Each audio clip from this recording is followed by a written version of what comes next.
Hello everybody, welcome to this video in the Introduction to Software Engineering lecture series. So waterfall model is one of the oldest models. It is also known as linear sequential model, and when it was proposed it was very easy to understand, still is very easy to understand and explain to the customers, but the problem is that it does not accommodate changes. So what are the benefits of it? जिस वक्त waterfall model present किया गया था उस वक्त हमारे पास multitasking का concept नहीं था। तो जब आपका एक प्रोसेस एक वक्त में एक ही टास्क करता था तो उस वक्त के लिए ये वाटरफॉल मॉडल जो है वो काफ़ी सूटेबल था फॉर मैनी फैक्टर्स, जिसमें से एक जो है वो यहाँ पे गिवन भी है कि simple and easy to explain to the customers. अच्छा, और ये क्या प्रोवाइड करता है? ये एक हाई लेवल व्यू प्रोवाइड करता है, यानी कि एक ब्रॉड व्यू या हाई लेवल व्यू के आप इस तरह समझें कि अगर आप किसी डॉक्यूमेंट को चेकआउट कर रहे हैं, फॉर एग्जांपल आपने गूगल मैप्स पे गए, गूगल मैप्स पे आप कहते हैं लाहौर, तो आपको लाहौर के ऊपर ला के लाहौर आपको दिखा देगा गूगल मैप्स। उसके बाद आप क्या करोगे? आप जूम इन करके आप लाहौर की मल्टीपल एरियाज़ को चेकआउट कर सकते हो। तो वाटरफॉल मॉडल समझे कि वो आपको लाहौर दिखा रहा है पूरा। अब उसमें जूम इन किस तरह होना है, क्या होना है, वो फिर आपकी जो है ना वो नेक्स्ट स्टेप्स हैं। तो जो आप लाहौर जो आप देख रहे हैं वो आपका हाई लेवल व्यू कहला रहा है कि ये आपका सॉफ्टवेयर डेवलपमेंट प्रोसेस का हाई लेवल व्यू है कि लाहौर है जी। अब लाहौर के अंदर क्या हो रहा है, उसके अंदर कौन कौन से एरियाज़ हैं, वो नहीं आपको पता लग रहे। इसके अलावा वाटरफॉल जो है सीक्वेंशली आपको देता है, क्या सीक्वेंशली आपको एक्टिविटीज़ देता है सीक्वेंस में, स्टेप बाय स्टेप। एक प्रोसेस खत्म होगा, दूसरा प्रोसेस शुरू होगा, दूसरा प्रोसेस खत्म होगा, तीसरा प्रोसेस शुरू होगा। और हर प्रोसेस में क्या होता है, हर फेज़ में हर प्रोसेस के कुछ माइलस्टोन्स होते हैं कि ये माइलस्टोन अचीव हो जाएगा तो डिलीवरेबल, यानी कि वो उसका आउटपुट दूसरे फेज़ को प्रोवाइड कर देगा, जिसको हम आर्टिफैक्ट्स भी कहते हैं। So the waterfall model consists of the phases of requirement analysis, system design, program design, coding, unit integration testing, system design, acceptance testing and operation maintenance.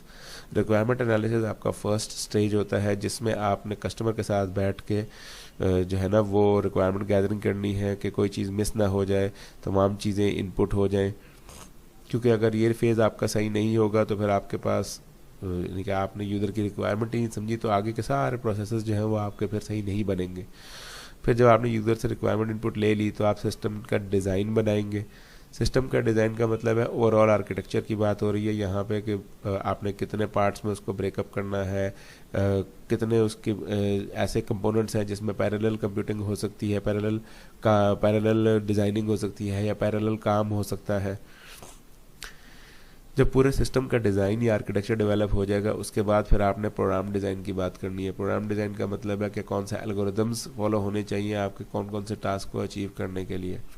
Then we come to coding part, जहाँ पे आपका code किया जाएगा, जो आपने programme design बनाया है उसकी कोडिंग होगी सिस्टम के डिज़ाइन के हिसाब से। Then unit integration testing. अब ये टेस्टिंग को आप यूनिट इंटीग्रेशन टेस्टिंग में ब्रेक करने का मतलब ये है कि आप मल्टीपल टास्क कर रहे हैं, आपके पास ऑब्जेक्ट ओरिएंटेड प्रोग्रामिंग चल रही है, पैरेलल में काम चल रहे हैं, पैरेलल में मॉड्यूल्स डेवलप हो रहे हैं। तो जब एक मॉड्यूल जब आपका डेवलप हो जाएगा तो उस मॉड्यूल की टेस्टिंग भी की जाएगी पहले इंडिविजुअली, वो कहलाएगी यूनिट टेस्टिंग। फिर उस इंडिविजुअल यूनिट को इंटीग्रेट किया जाएगा दूसरे यूनिट के साथ या मल्टीपल यूनिट्स के साथ, और आफ्टर इंटीग्रेशन उसकी दोबारा टेस्टिंग होगी, वो कहलाएगी integration testing. Then we talk about system testing. So system testing का मतलब ये है कि अब आपने जब सॉफ्टवेयर अपने इन्वायरमेंट के ऊपर चेकआउट कर लिया तो उसके बाद आपने जो है वो जाके जो कस्टमर की इन्वायरमेंट है उसके रिक्वायरमेंट के हिसाब से आपने उसकी टेस्टिंग करनी है कि ये सॉफ्टवेयर जो है ना वो एक नॉर्मल सिस्टम के ऊपर, ऑपरेटिंग सिस्टम के ऊपर किस तरह काम करता है, कोई प्रॉब्लम तो नहीं देता। Then we have acceptance testing.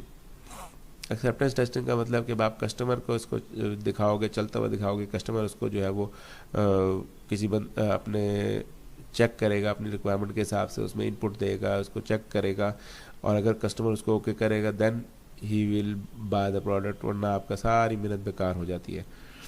And then we have operation and maintenance, यानी कि जब आपने कस्टमर को डिलीवर कर दिया तो उसके बाद मेंटेनेंस वाला एक फेज़ होता है जिसमें आप जो है वो कस्टमर के साथ को या तो कॉन्ट्रैक्ट कर लेते हैं कि 6 मंथ्स तक अगर कोई इशू होगा तो हम फ्री में मेंटेन करेंगे, या कोई कॉन्ट्रैक्ट कर लेंगे कि 2 ईयर्स तक या 1 ईयर तक हम जो है वो आपको फ्री मेंटेनेंस प्रोवाइड करेंगे या एक सर्टन कॉस्ट के ऊपर मेंटेनेंस प्रोवाइड करेंगे।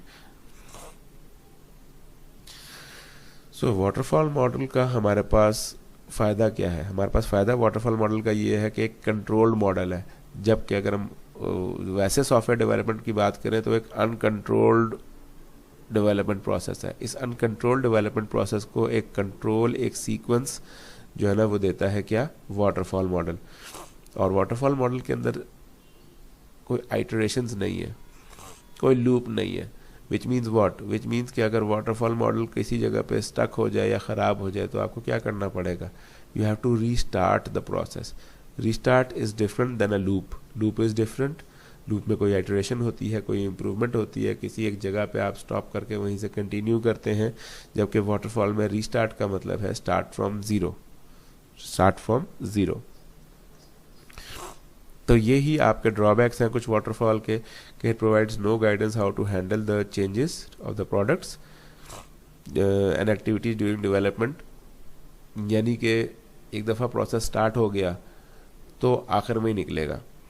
इट इज़ जस्ट लाइक कि जिस तरह कोई आपने मशीन बनाई हुई है और उस मशीन के अंदर आपने मैकेनिकल मशीन है, जो फॉर एग्जांपल टॉफ़ी बनाने की मशीन है या साबुन बनाने की मशीन है, जिसमें आप सारे प्रोडक्ट्स एक तरफ जो है वो मशीन की इनपुट वाली साइड के अंदर आप डाल दें तो मशीन की आउटपुट से आपके पास आउटपुट प्रोडक्ट आ जाएगा, चाहे वो साबुन हो, चाहे वो चॉकलेट्स हो, चाहे वो जो भी आपने बनाया है। जबकि सॉफ्टवेयर के अंदर इस तरह नहीं होता।